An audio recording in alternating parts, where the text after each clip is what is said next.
Coucou, c'est Inès et aujourd'hui on parle des pre-save. À l'approche de la sortie d'un album ou d'un single, on entend souvent parler de pre-save, mais que signifie réellement ce terme et surtout pourquoi cet outil est-il devenu si stratégique? Le pre-save, c'est en quelque sorte l'évolution digitale de la précommande. Ce lien généré par les artistes et leurs équipes permet aux éditeuristes d'ajouter un morceau ou un projet à leur bibliothèque Spotify, Deezer ou Apple Music avant même sa sortie officielle. Le jour J, le titre est automatiquement disponible dans leur playlist ou dans leur interface, prêt à être écouté.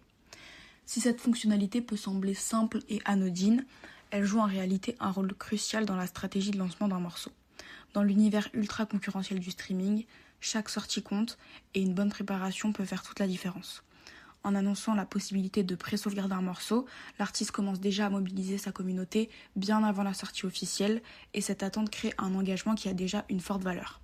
Mais l'intérêt du pre-save va bien au-delà de cette première mobilisation parce que l'enjeu principal tient surtout dans les premières 24 heures suivant la mise en ligne. Ces premières heures sont souvent décisives parce qu'elles constituent un signal qu'on envoie aux algorithmes des plateformes. Spotify par exemple, mais comme les autres services de streaming, accorde une attention particulière à la performance d'un titre dès sa sortie avec l'analyse d'indicateurs comme le nombre d'écoutes, la durée d'écoute, le nombre de likes, de sauvegardes, la fréquence d'ajout à des playlists personnelles, etc. Et tous ces indicateurs permettent aux algorithmes d'évaluer si un morceau mérite entre guillemets d'être mis en avant.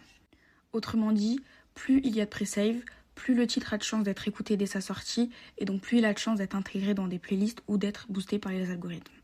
Le pre-save devient donc une façon indirecte mais puissante d'augmenter sa visibilité sur les plateformes. C'est une forme de bouche à oreille algorithmique parce que si les premières écoutes sont bonnes, alors le morceau est automatiquement proposé à davantage d'auditeurs et ce cercle vertueux peut rapidement amplifier la portée d'une sortie. Au-delà de la dimension algorithmique, le pre-save permet aussi de collecter des données précieuses sur son public.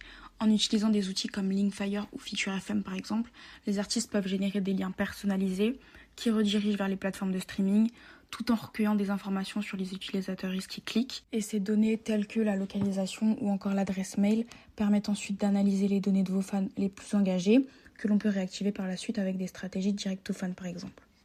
C'est aussi pour cette raison qu'il est important d'accompagner une campagne de pre-save avec une explication claire, parce que pour de nombreux fans, le terme reste assez flou. Il faut donc leur faire comprendre que ce simple geste a un impact concret, parce qu'il permet non seulement de ne pas manquer la sortie, mais aussi de soutenir activement l'artiste. C'est une preuve d'intérêt qui, cumulée à celle des autres, peut faire basculer un projet vers une plus grande exposition. Le pre-save représente donc bien plus qu'un simple clic, c'est une étape stratégique dans la préparation d'une sortie. Il permet de préparer le terrain, d'optimiser l'impact des premiers jours, d'activer les algorithmes des plateformes et de mieux connaître son public. Merci d'avoir suivi cet épisode jusqu'au bout. N'hésitez pas à vous abonner à notre newsletter en scannant le QR code qui s'affiche à droite de l'écran ou en cliquant sur le lien dans la description. À très bientôt pour le prochain épisode.